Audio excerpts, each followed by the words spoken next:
Welcome to the Athena Wellness Podcast, the show that invites you to take a seat around the community fire and listen to stories that inspire. I'm your host, Kathy Robinson, author, coach, and founder of Athena Wellness, a company that's dedicated to supporting you on your journey to live more wholeheartedly. Hello and welcome, friends. Thanks so much for joining me today as we continue to explore simple living. So far in this series, we've had an overview of the concepts of minimalism and then a view into how simple living can positively impact your professional life. Today, we'll spend some time talking about applying simple living principles to our personal life. As we've learned so far, simplifying your life is not about deprivation or austerity. It's about reducing physical possessions and mental clutter in order to create a more intentional and meaningful life. There are big benefits in doing this. By making conscious choices, we can experience reduced levels of stress and anxiety, increased clarity and focus, improved relationships, improved finances, and an overall sense of ease. And who doesn't want to feel that way in their life? A few years back, I saw a news story about wildfires burning on the west coast of the United States, and I asked myself this question. If you needed to quickly evacuate your home, what would you take? Of course, there's the basics. Loved ones and pets go first, followed by phone, wallet, keys, eyeglasses, computer, passport, important papers, and photos. And if I had the time, I'd also take my writing journals, which span more than 3 decades.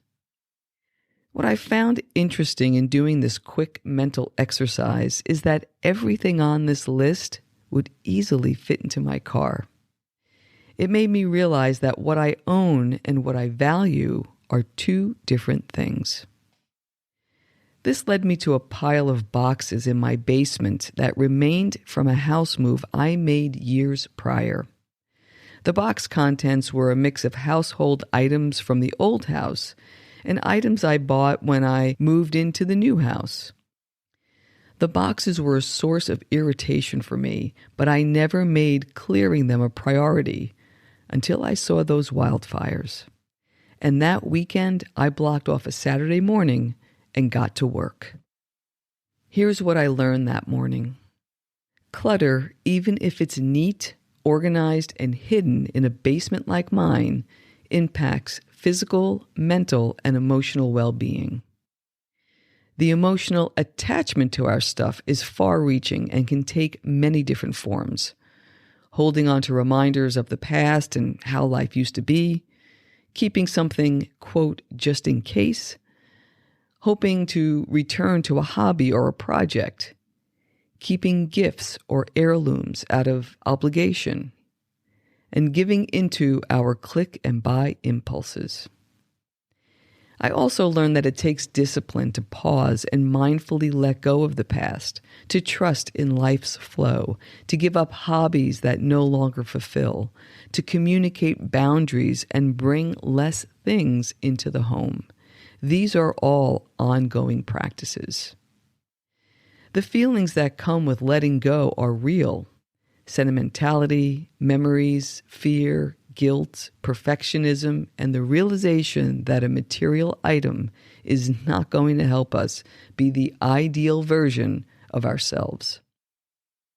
I also found that there is stress associated with the clearing process beyond the task at hand. The realization of the size of the project, the embarrassment of putting off the task, the incongruence of current life and the past, and the psychic weight can all lead to overwhelm. It all comes down to this. The stuff we own is not passive. It takes time and money to acquire it, and effort and energy to organize, repair, and maintain it. Here's the irony. The boxes that caused so much angst for so long were cleared in a matter of hours. Much of the contents were put in the donation pile, The boxes were recycled and the space was cleared. What amazed me was how good I felt when it was done.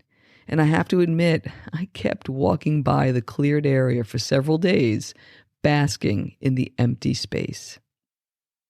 Now, each December, I look for opportunities to clear areas of the house and my belongings. I've already made an appointment with a local charity for a donation pickup on January 2nd, and from now until then, I'll schedule some time to comb through old belongings and ask, does this still add value to my life? This process has led to less overwhelm, and it frees up space and energy. The resulting serenity and presence makes me think of intentional clearing as a wellness practice, a holistic way to welcome the new year. And now, your takeaway. What possessions do you have hidden away that are causing discomfort? What would it feel like to let them go? And how might you take a small step in that direction? Creating a simpler personal life is more than just decluttering or downsizing. A great starting point is identifying what's most important to you and making conscious choices about how you spend your time and energy. This process will help you identify your values and priorities. It's from this starting place that you can make decluttering decisions that align with your view of a meaningful and fulfilling life. Even so, it's helpful to prepare yourself for a variety of feelings that may surface as you navigate the clearing process, including overwhelmed by the sheer volume of stuff you've collected, fatigue by the sorting, clearing, and decision-making process, fear of letting go of something you'll regret, emotional attachment to certain items, and recognition of habitual consumerism tendencies. While it may take some time to work through these emotions, it can help to visualize the outcome of your clearing process. That is, the sense of ease, clarity, and freedom you'll experience throughout your days. It can also help to find ways to curb impulse purchases by focusing on quality versus quantity. Once your physical space has been cleared a bit, take a look at your digital spaces. Backing up your computer and phone, deleting old files and apps, and unsubscribing from unwanted emails can feel just as good as donating belongings that you no longer need. The last thing to take a look at to simplify your personal life are your daily routines.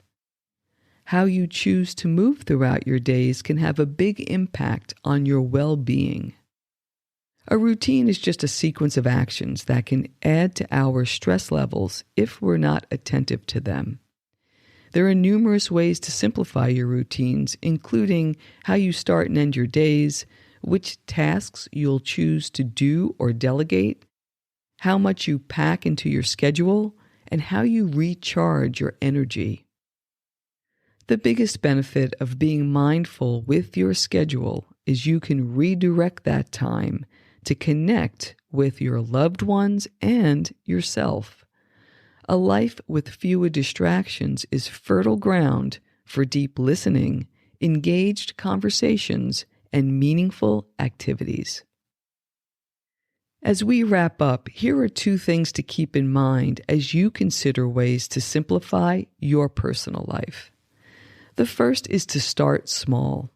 Find one small corner of your life to focus on and then enjoy that quick win.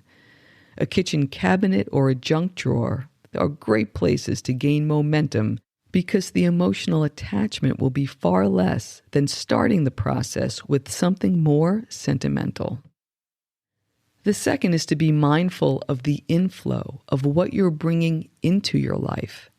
This can include physical purchases, online habits, and time commitments, all ways you spend your time, attention, money, and energy.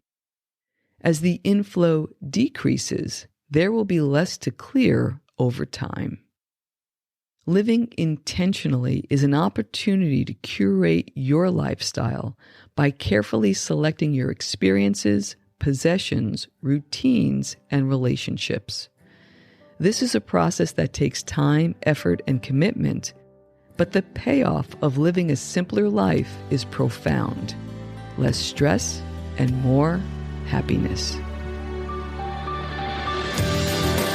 Thank you so much for joining me today. I know there are many ways you can spend your time. Thank you for choosing to spend it with me.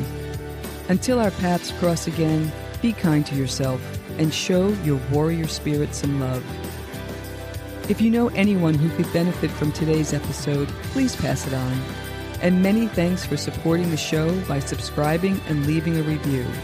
It means a lot, and it helps others find their way to our circle. If you'd like to access the show notes, have a question you'd like addressed on a future episode, or would like a transcript of this episode, visit www.athenawellness.com/podcast. Until next time, be well.